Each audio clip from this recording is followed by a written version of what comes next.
আবারও স্বাগতম দয়াল ফিল্ম এক্সপ্লেনে। তো হাই বন্ধুরা, আজকে নতুন একটি তামিল সিনেমা নিয়ে আসলাম, আখান্ডা 2। নান্দামুরি বালাকৃষ্ণার আখান্ডা 1-এ যে পরিমাণ আধ্যাত্মিক অ্যাকশন ও বেহতরিন থ্রিলার মুভি দিয়েছেন, এবং এর চেয়েও ব্যতিক্রম ভালো আধ্যাত্মিক ক্ষমতা ও তান্ত্রিক সাধুবিদ্যা নিয়ে আখান্ডা 2 চলে আসলো। তাহলে আখান্ডা 2 এর গল্প শুরু হয় ঠিক যেখান থেকে পার্ট 1-এ শেষ হয়েছিল, ঠিক সেখান থেকেই পর্ব শুরু হয়।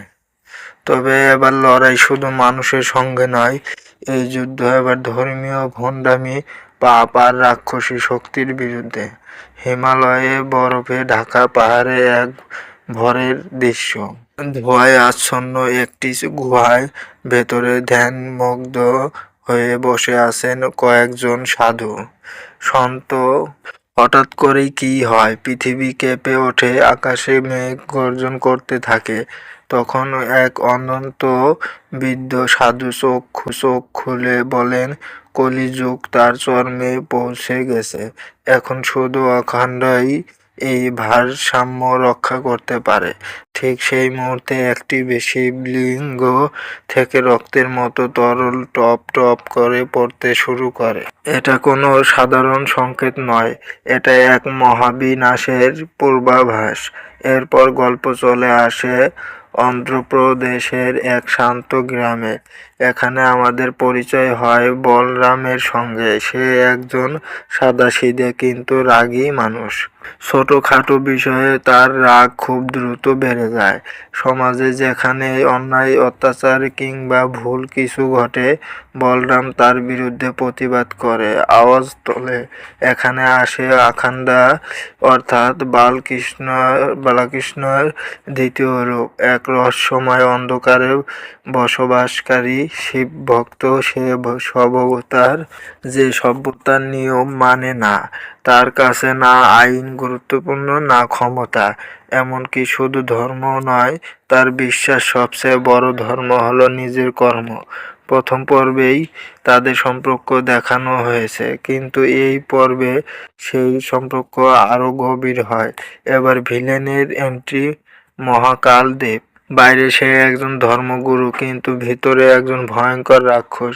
সে তান্ত্রিক ব্যবসায়ী, ক্ষমতার লোভে অন্ধ ধর্মের নামে সে মানুষ থেকে টাকা লুটে নেয়, গরিবদের জমি দখল করে, তান্ত্রিক শক্তির মাধ্যমে রাজনীতি ও ক্ষমতার নিয়ন্ত্রণ করে। তার বিশ্বাস, যদি ভগবান না শোনেন তাহলে রাক্ষসকে ডাকো। এক প্রাচীন তান্ত্রিক গ্রন্থের মাধ্যমে সে এক রাক্ষসী শক্তিকে জাগিয়ে তোলে, যাতে সে অমর হতে পারে।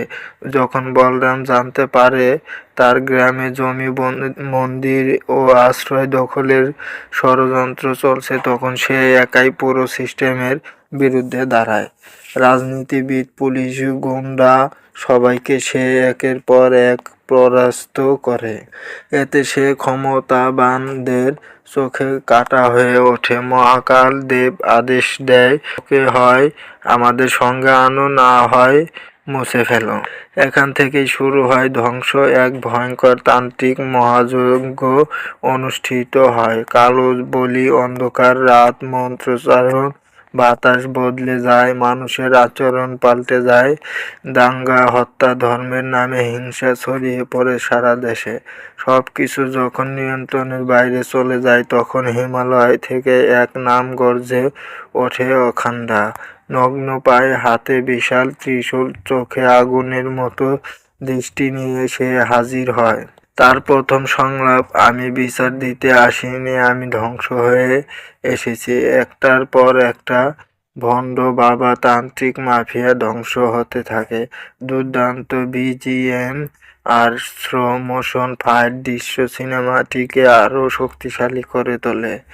এরপর বলরাম বলতে পারে, এই লড়াই শুধু সমাজের নয়, এটা অধর্মের শিরক উপরে ফেলার যুদ্ধ। সে আখান্ডা মুখোমুখি হয়, দুজনের মধ্যে মত বিরোধ হয়।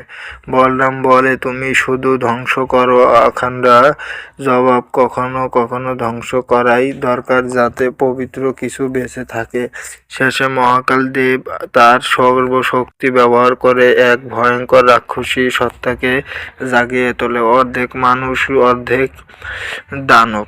যুদ্ধ এবার মানুষ বনাম নয়, ধর্ম বনাম রাক্ষস। এক বিশাল ধর্মীয় স্থানে চূড়ান্ত যুদ্ধ শুরু হয়। হাজার হাজার মানুষ উপস্থিত, অখণ্ড শিবের তাণ্ডব রূপে আবির্ভূত হয়। বলরামও ভয়ঙ্কর রূপ ধারণ করে। আগুন ঝড় বিদ্যুতের মাঝে ভয়ঙ্কর যুদ্ধ হয়। শেষে আখান্ডা ত্রিশূল তুলে বলে, যখন ধর্ম চুপ থাকে তখন আমি কথা বলি। মহাকাল দেব হম্ম হয়ে যায়।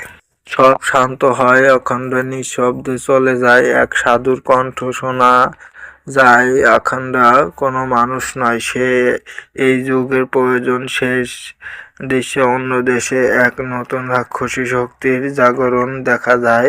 লেখা ভেসে ওঠে, অখণ্ড আবার ফিরে আসবে। আখান্ড 2 শুধু একটি সিনেমা নয়, এটা ধর্ম বনাম অধর্ম, আস্থা বনাম ভণ্ডামি, শিবের রুদ্র রূপে এক শক্তিশালী কাহিনীর বিনোদনের পাশাপাশি এটি অনেক কিছু শেখায়। এটা একটি ওয়ান টাইম ওয়াচ, পয়সা উসুল সিনেমা। পরিবার ও বাচ্চাদের সঙ্গে দেখার মতো কোনো অশ্লীল দৃশ্য বা গালিগালাজ নেই। এখন প্রশ্ন, এই সিনেমা আমাদের কি শেখায়? ধর্ম ও ন্যায় ছাড়া কি লড়াই জেতা যায়? আজকের প্রজন্মের জন্য এর বার্তা কি? এই সব ভাবনা নিয়েই শেষ হয় আখান্ডা 2। আপনারাই বলুন, আপনাদের কাছে ধর্ম নিয়ে এই মুভিটার গল্প কেমন লেগেছে? এবং তার চেয়ে বড় কথা হচ্ছে, আমাদের দেশেও ধর্ম নিয়ে খুব হিংসা, অহংকার, বিবাদ, মারামারি, কাটাকাটি বেশি হচ্ছে। তাই সবাই দোয়া করবেন যেন সবাই হেদায়েতের পথে যেতে পারে।